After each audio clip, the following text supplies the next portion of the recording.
Assalamualaikum warahmatullahi wabarakatuh. Alhamdulillah rabbil alamin wassalatu wassalamu ala asyrafil anbiya wal mursalin wa ala alihi wa sahbihi ajma'in. Rabbi shrah li sadri wa yassir li amri wahlul 'uqdatam min lisani yafqahu qawli. Allahumma ja'alna minal ladzina amanu wa 'amilus salihati wa tawasaw bil haqq wa tawasaw bis sabr. Alhamdulillah, bersyukur kita kepada Allah Subhanahu wa taala, pada hari ini kita dapat lagi bertemu dalam program Durus Ramadan anjuran Jabatan Mufti Negeri Perlis dengan kerjasama Pro Media Tajrid. Insya-Allah slot kali ini bersama saya dengan tajuk penjagaan hati. Penjagaan hati atau dalam bahasa Arab sering disebut sebagai tazkiyatun nafs, membersihkan jiwa atau mendidik jiwa. Mendidik jiwa kita agar patuh dengan suruhan Allah Azza wa Jal. Mendidik jiwa ini merupakan sesuatu yang sangat penting dalam kehidupan kita dalam dunia hari ini daripada dahulu hinggalah sekarang. Kerana Nabi sallallahu alaihi wasallam diutuskan oleh Allah Azza wa Jal dengan tugasnya untuk memimpin manusia dan mengeluarkan manusia dari kegelapan kejahilan kepada cahaya keimanan, daripada manusia yang bersifat dari sifat-sifat yang keji dan kotor kepada manusia yang memiliki sifat-sifat mahmudah ataupun sifat-sifat terpuji.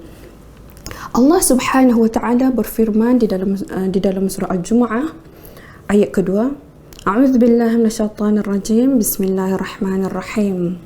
Huwallazi ba'atsa fil ummiyyin rasulan minhum yatlu 'alaihim ayatihi wa yuzakkihim wa yu'allimuhumul kitaba wal hikmah wa in kanu min qablu lafi dhalalin mubin. Dialah yang telah mengutuskan dalam kalangan orang-orang Arab yang ummiyin. Ummiyin adalah masyarakat yang tidak membaca dan tidak menulis. Allah utuskan rasul lam minhum, seorang rasul dari kalangan mereka sendiri. Allah tidak utuskan rasul dari kalangan malaikat. Sekiranya Allah utuskan rasul dari kalangan malaikat, mungkin kita sebagai manusia akan mempertikaikan, kerana itu adalah malaikat, kita adalah manusia yang banyak kelemahan. Tapi Allah utuskan rasul itu dari kalangan kita yang menjadi contoh untuk kita ikuti, yang membacakan kepada mereka ayat-ayat Allah, yakni yang menjelaskan kepada kita bukti-bukti keesaan Allah Subhanahu wa taala dan kekuasaannya. Dan juga kerja Nabi adalah membersihkan jiwa kita dari i'tiqad yang sesat, dari kegelapan kejahilan, serta mengajarkan kita kitab Allah yakni Al-Quran dan hikmah, yakni pengetahuan yang mendalam mengenai hukum-hukum syarak, dan sesungguhnya mereka sebelum itu adalah dalam kesesatan yang nyata. Di mana Nabi sallallahu alaihi wasallam beritahu kepada kita, sekiranya kita menjaga Allah, Allah akan jaga kita. Hadis yang diriwayatkan daripada Abdullah bin Abbas radhiyallahu anhuma, ihfazillahu yahfazka. Di mana Abdullah bin Abbas radhiyallahu anhuma menceritakan, satu hari aku berada di belakang Nabi sallallahu alaihi wasallam. Baginda bersabda, "Nak, aku ajarkan kepadamu beberapa untaian kalimah. Jagalah Allah, nescaya Dia akan menjagamu. Jagalah Allah, nescaya kau dapati Dia di hadapanmu. Jika engkau hendak meminta, mintalah kepada Allah, dan jika engkau hendak memohon pertolongan, mohonlah kepada Allah." Lihat bagaimana Nabi sallallahu alaihi wasallam menerapkan didikan tauhid dalam jiwa anak-anak. Begitu juga dengan kita. Okey, wa yuzakkihim, perkataan wa yuzakkihim di dalam firman Allah tadi, di mana Ibnu Abbas menafsirkannya, Allah Subhanahu wa taala menjadikan mereka itu dengan pembersihan jiwa, menjadikan seseorang itu hati yang bersih. Jadi bagaimana nak bersihkan jiwa kita? Dengan apa kita nak bersihkan? Iaitu kita bersihkan jiwa kita dengan keimanan kepada Allah Azza wa Jal. Ini merupakan darjat yang sangat tinggi, pembersihan jiwa. Bersihkan iman kita daripada bercampur unsur-unsur penafian tauhid kepada Allah Azza wa Jalla. Inilah tugas Nabi sallallahu alaihi wasallam adalah untuk membersihkan jiwa manusia daripada dosa-dosa kafir dan dosa-dosa maksiat. Jadi, kenapa kita perlu jaga hati? Kerana hati adalah juzuk terpenting dalam diri seorang manusia. Ia ibarat raja atau penguasa dalam diri kita. Hati yang menentukan arah tuju hidup. Adapun anggota-anggota yang lain hanya mengikut sahaja. Hakikat ini telah diperingatkan oleh Nabi sallallahu alaihi wasallam di dalam sabdanya dari An-Nu'man bin Bashir radhiyallahu anhuma. Nabi sallallahu alaihi wasallam bersabda, "Ala wa inna fil jasad mudghah wa idza salahat salahal jasad kulluh wa idza fasadat al jasad kulluh ala wa hiya al qalb." Ketahuilah, sesungguhnya di dalam jasad manusia terdapat segumpal daging.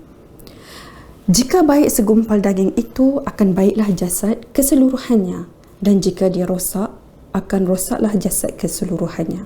Ketahuilah, segumpal daging yang aku maksudkan itu ialah hati. Jadi dari hadis ini, kita dapat faham bahawa perjalanan diri manusia bergantung kepada hatinya. Jika hati kita tu bersih, elok dan saleh, maka segala tindakan dan perlakuan yang lahir dari anggota-anggota jasad juga turut bersih, elok dan saleh. Tangan yang bersih akan hanya mengambil yang elok sahaja. Mata akan melihat perkara yang baik-baik. Telinga juga akan mendengar hanya bunyian yang baik-baik. Kaki akan pergi menuju ke tempat yang elok dan begitulah seterusnya. Namun jika hati kita kotor, jahat dan fasik, maka anggota-anggota badan juga akan turut menjadi sepertinya. Jadi kerana itu amat penting kita mempelajari tentang hati. Kita mesti memberi perhatian kepadanya dan memantau keadaan hati kita dari masa ke semasa. Perubahan dalam hidup kita bermula daripada hati. Hati yang perlu diislahkan terlebih dahulu sebelum kita mengislahkan jasad, kerana jasad hanya akan mengikut gerak hati kita. Jadi perubahan yang bermula dari zahir tanpa bermula dari batin, yang tanpa bermula daripada hati, perubahan itu tidak akan kekal lama. Namun jika kita bermula dari hati, perubahan dari hati, insya-Allah ia akan kekal buat selamanya selagi hati kita tidak berubah. Yang dimaksudkan hati di dalam hadis tadi bukan hati-hati yang terdapat dalam diri kita yang kita boleh lihat dengan mata kasar. Sekiranya kita lakukan pembedahan, kita boleh nampak hati yang ada dekat dada kita tu. Bukan. Yang dimaksudkan dengan hati kat situ adalah hati nurani. Kerana dalam bahasa Arab, hati, selalunya kita tahu hati adalah kibdun. Kalau qalbun adalah jantung. Jadi hati ni adalah hati nurani ataupun hati batin yang kewujudannya dapat dirasai oleh perasaan dalaman kita, iaitu hati yang darinya lahir keimanan atau kufur, ikhlas atau riya, redha atau kecewa, tenang atau resah dan sebagainya dari perasaan-perasaan dalaman kita. Hati nurani yang ada dalam jiwa manusia itulah yang perlu dijaga, dikilap, perlu diambil berat dalam jiwa kita. Jadi kenapa penting dalam mendidik jiwa kita? Kerana jiwa apabila dia bersih, maka dia akan keluar perkataan-perkataan yang baik. Di mana ada pepatah Arab mengatakan kullu ina'i bima fihi yandah.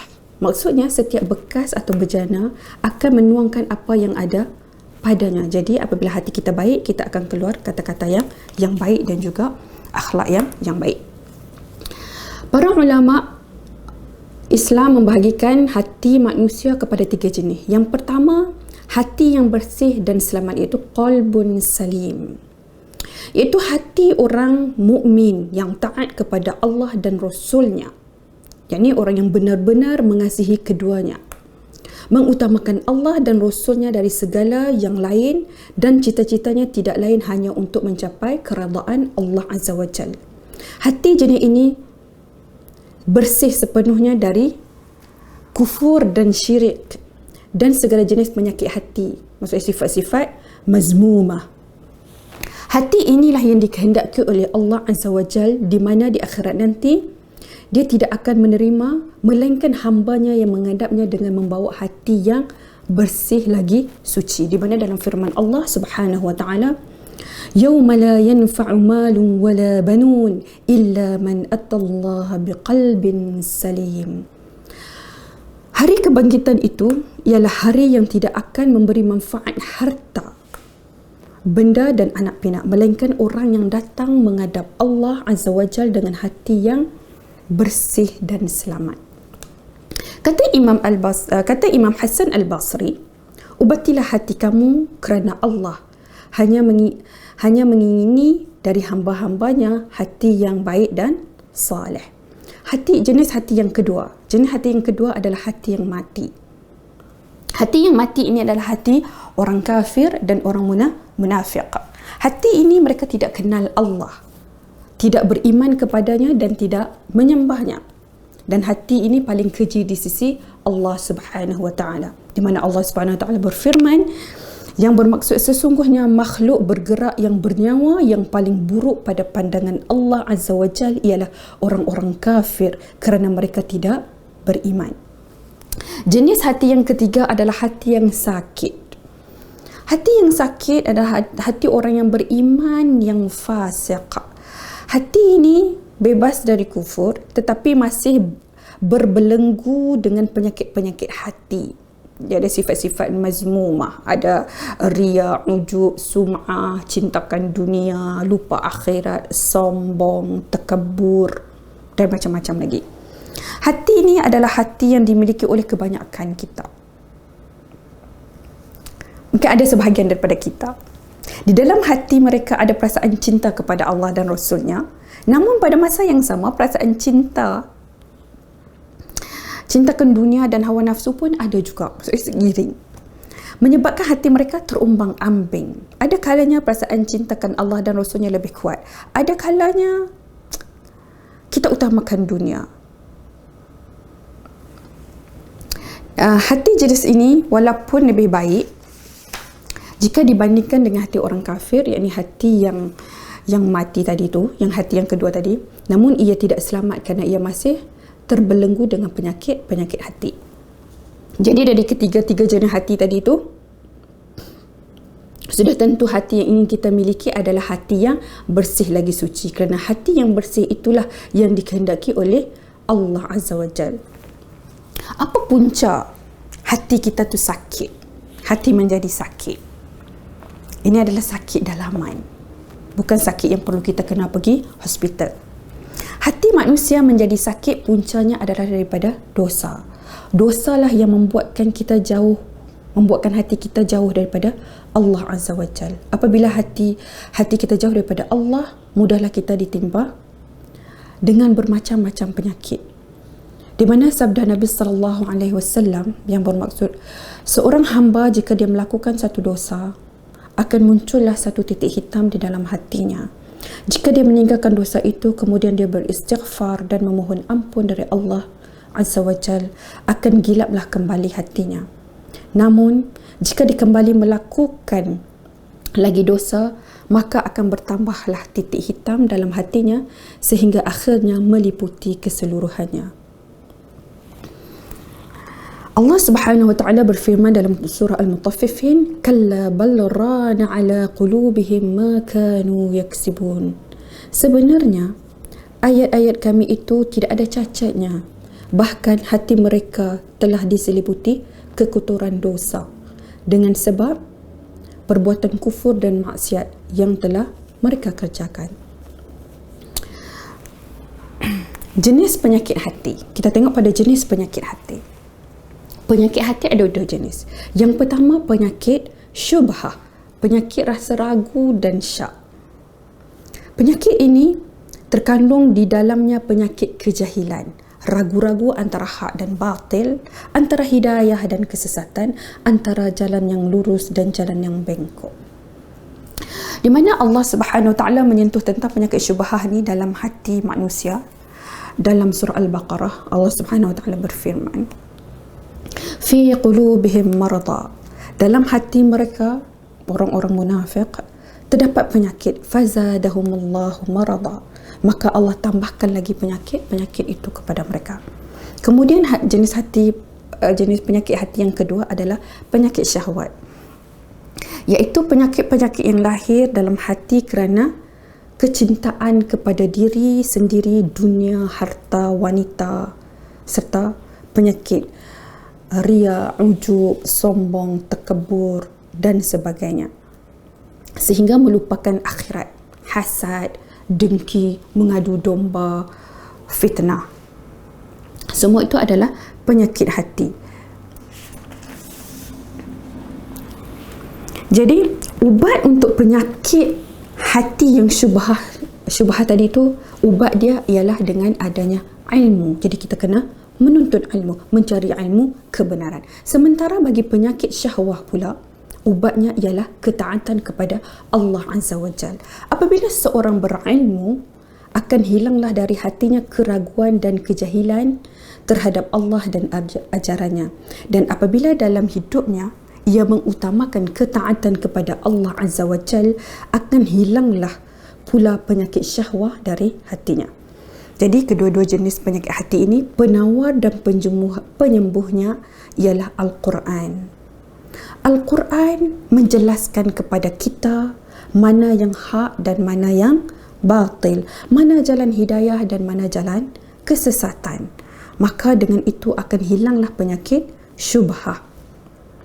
Al-Quran juga mendidik manusia agar mencintai Allah dan Rasulnya, mengutamakan Allah dan Rasulnya dari keinginan duniawi dan mengutamakan akhirat. Dengan itu akan hilanglah penyakit syahwah yang bersarang dalam hati kita.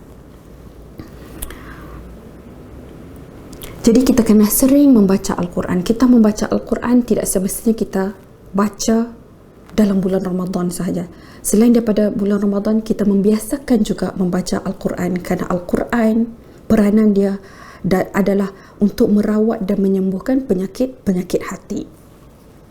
Seterusnya kita tengok tanda-tanda hati yang sakit. Tadi jenis dia, ini tanda-tanda.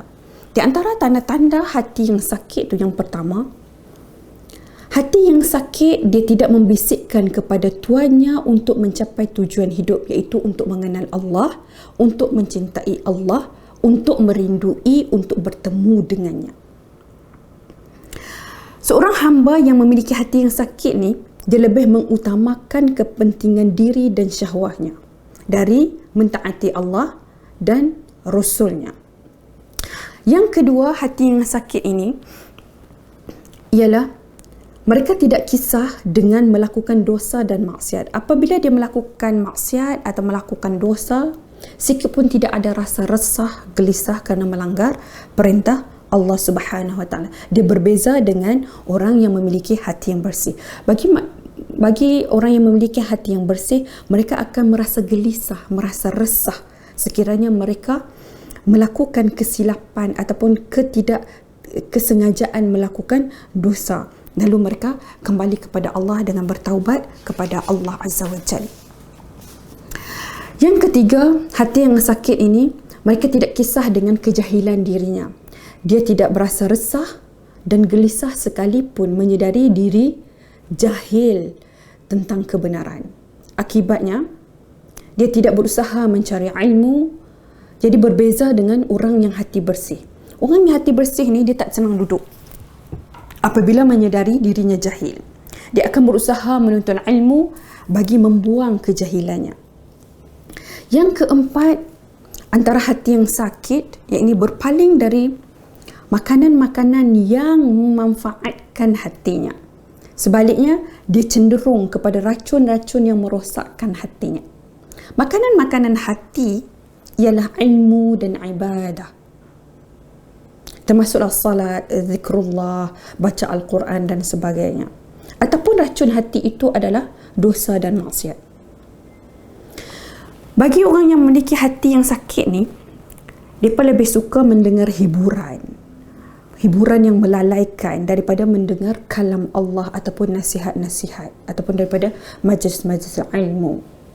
ataupun daripada perkara-perkara yang mengajakkan mereka untuk mendekatkan diri kepada Allah Azza wa Jal. Bagi orang yang golongan yang macam ni, kelazatan melakukan maksiat tu lebih hebat lagi daripada kelazatan untuk mendekatkan diri kepada Allah Azza wa Jal. Yang kelima, yang terakhir, hati yang sakit ini, dia menjadikan dunia sebagai tujuannya. Dia redha dengan dunia dan merasa tenang dengan kehidupan di dunia. Dan dia tak mengharap pun akhirat dan tidak melakukan persediaan untuk akhirat. Kemudian yang seterusnya, bagaimana pula tanda-tanda hati yang sihat tadi, hati yang bersih, hati yang sakit. Sekarang kita tengok pula tanda-tanda hati yang sihat. Hati yang sihat, yang pertama adalah hati yang cintakan Allah, dan tanda kecintaannya kepada Allah ialah orang yang begini sentiasa mengingati Allah, sentiasa berzikir kepada Allah Subhanahu wa taala. Hati ibarat periuk, lidah pula ibarat senduk. Senduk, biasanya senduk tu akan mencedok apa yang ada di dalam periuk. Begitu juga dengan lidah. Lidah sentiasa akan mengeluarkan apa yang ada di dalam hati. Jika di dalam hati kita tu penuh dengan perasaan cinta kepada Allah, maka akan lahirlah lidah itu zikrullah. Namun jika di dalam hati kita itu penuh dengan kekufuran, fasik dan maksiat, maka akan lahirlah lidah umpatan, adu domba, keji, ucapan kotor, mencarut, memaki hamun dan sebagainya. Yang kedua, hati yang sihat, tanda hati yang sihat yang kedua adalah sentiasa menyedarkan tuannya supaya kembali kepada Allah, bergantung harap kepada Allah Azza wa Jal. Hanya kepada Allah sahajalah tempat berlindung dan bertawakal. Kemudian yang seterusnya, tanda hati yang sihat ialah jasad yang suka berbakti dan berkhidmat kepada Allah tanpa ada rasa jemu di hati. Rasulullah sallallahu alaihi wasallam, kita tengok contoh Nabi sallallahu alaihi wasallam. Baginda menunaikan salat sehingga bengkak-bengkak kakinya.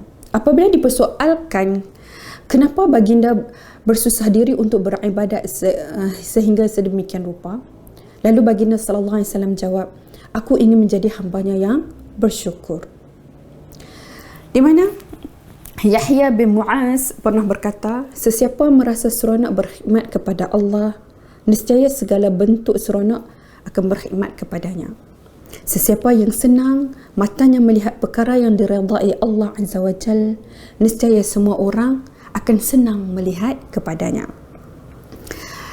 Tanda hati yang sihat yang keempat adalah seseorang itu amat menjaga waktu dan hartanya dari dibazirkan kepada perkara-perkara di luar dari ketaatan kepada Allah Subhanahu wa taala. Kerana dia sedar, orang yang begini dia tahu bahawa waktu dan harta itu adalah modal yang dikurniakan oleh Allah untuknya. Jadi waktu dan harta tu di mana dia laburkan? Adakah di jalan keridaan Allah ataupun sebaliknya? Adakah dia melaburkan harta dan masa itu untuk mendapat keuntungannya di akhirat ataupun tidak? Kemudian tanda hati yang bersihat yang kelima adalah memberi perhatian terhadap kesahihan dan penerimaan Allah terhadap amalannya lebih diutamakan dari amalan itu sendiri. Orang yang begini memandang berat dan diambil kira bukan banyaknya amalan, tetapi keelokan amalan dan penjagaannya daripada perkara-perkara yang merosakkan amalan tersebut.